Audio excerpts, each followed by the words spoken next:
everyone, thanks for tuning into Sin's Workshop. I hope you're all having a wonderful day. So today we are going to be reviewing and discussing Weyward by Amelia Hart. This is her debut novel, and it's honestly perfect if you like Sarah Penner or Alice Hoffman. I love both of those two, so I was immediately like, I need this book and I need to read this book.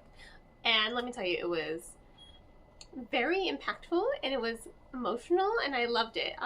The story follows three different women and three different points in history. You have Altha in the 1619s, you have Kate in 2019, and then you have Violet in 1942.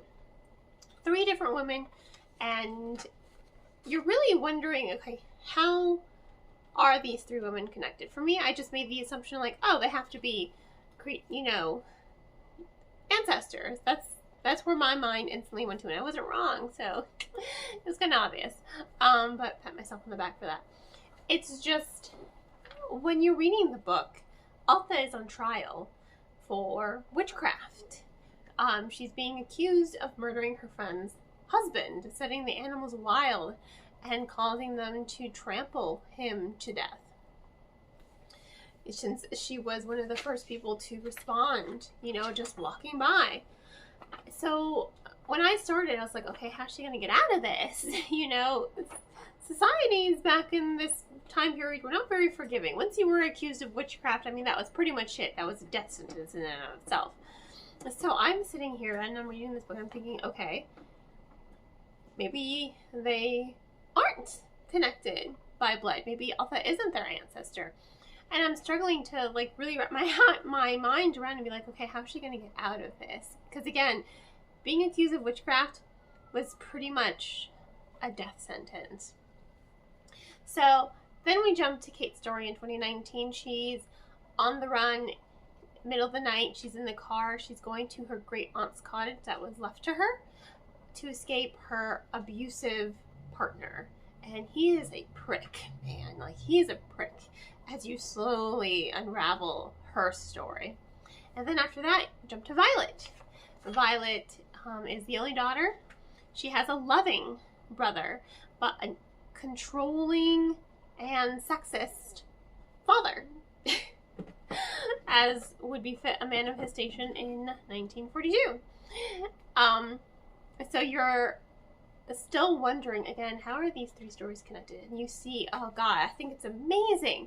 It's absolutely amazing how Hart just unveils the story ever so slowly. And she's just telling these three impactful stories, but she's tying them together in such a subtle way that makes it so engaging. I was hypnotized. I was so hooked on the story, and I wanted nothing but the best for these three women, to see their stories unfold, to see how they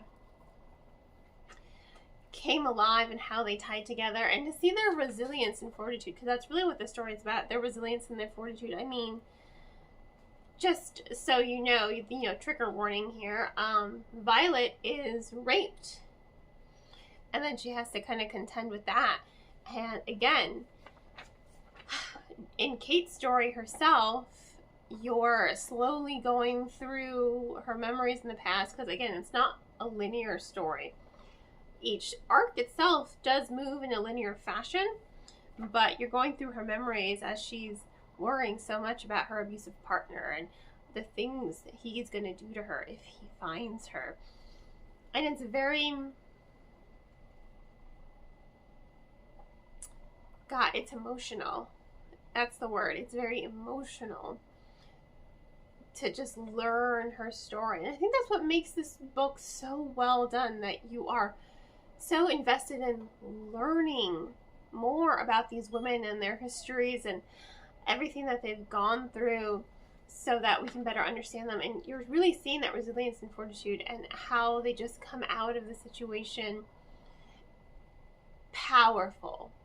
They do not let men take power away from them. They keep hold of their power. And this goes beyond magic, because yes, this is a little bit of a witchy book. Again, Alice Hoffman vibes there.